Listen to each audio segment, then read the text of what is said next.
Existed in Afghanistan exactly 17 years before our government existed. We inherited him.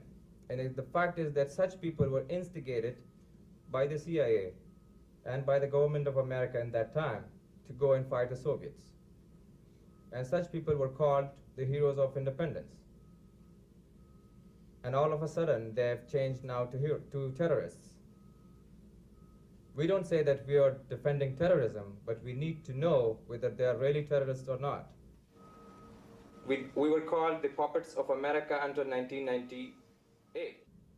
So we don't know as to what to do now. We have been given no counter proposals. And now the perception in Afghanistan is that maybe the United States is always looking for a boogeyman. Because so many people have their jobs following bin Laden now. If bin Laden is not there, they will lose jobs. There are two dominant views on the strategic rationale behind 9/11. One camp argues that the purpose of 9/11 was to drag the United States into a costly guerrilla war in Afghanistan. The other camp argues that the purpose of 9/11 was to make the United States crumble and withdraw into self-imposed isolation. The two views are irreconcilable. The first view describes 9/11 as the strategic success for al-Qaeda, whereas the second describes it as a strategic failure. I argue that both views represent thoughts and desires of bin Laden at the time of 9/11. Bin Laden believed, though he was not certain, that the United States would collapse as a result of 9/11.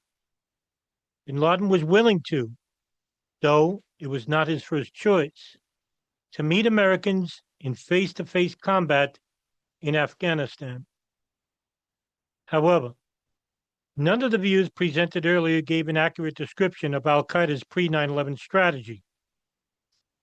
To understand al-Qaeda's strategic behavior, it is necessary, first of all, to realize that al-Qaeda strategies were never fixed. They were constantly adjusted to make use of opportunities that arose. Up until 9/11, bin Laden did not know how devastating the attacks would be or how the United States would react to them. This view is supported in contemporary primary sources. In a videotaped conversation between bin Laden and a Saudi sheikh visiting Afghanistan on November 7, 2001, bin Laden stated, quote, "We calculated in advance the number of casualties from the enemy who would be killed based on the position of the World Trade Center tower. We calculated that the floors that would be hit would be 3 or 4 floors. I was the most optimistic of them all. I was thinking that the fire from the gas in the plane would melt the iron structure of the building and collapse the area where the plane hit and all the floors above it only. This is all that we had hoped for," end quote. The sheikh was Sheikh Khalid al-Harbi. Furthermore, bin Laden believed that no matter how the United States chose to react to 9/11, the reaction would serve al-Qaeda's goals. In a letter to Mullah Omar dated October 3, 2001, only 4 days before the U.S.-led bombing campaign on Afghanistan, bin Laden outlined his argument in detail. 1. If America remains silent and fails to respond to the jihadi operation, it will lose prestige internationally. This will, in turn, force America to withdraw its forces from abroad and to concentrate on domestic matters. It will be transformed into a superpower to a third-rate power like Russia. 2. If America carries out a military campaign against Afghanistan, it will carry a heavy economic burden for an extended period of time. This will, in turn, cause it to suffer the same destiny as the Russia: withdrawal from Afghanistan, fragmentation, and self-imposed isolation. The strategic rationale behind 9/11 must be understood in light of al-Qaeda's own perception of their own struggle.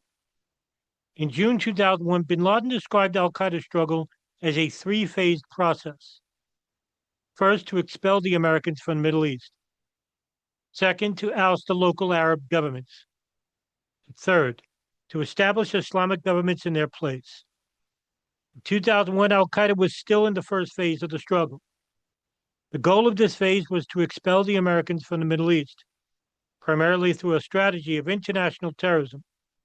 But Al-Qaeda's pre-9/11 strategy was now just designed for the short-term goal of expelling the United States from the Middle East, but for the long-term goal of ousting local Arab governments and replacing them with Islamic ones.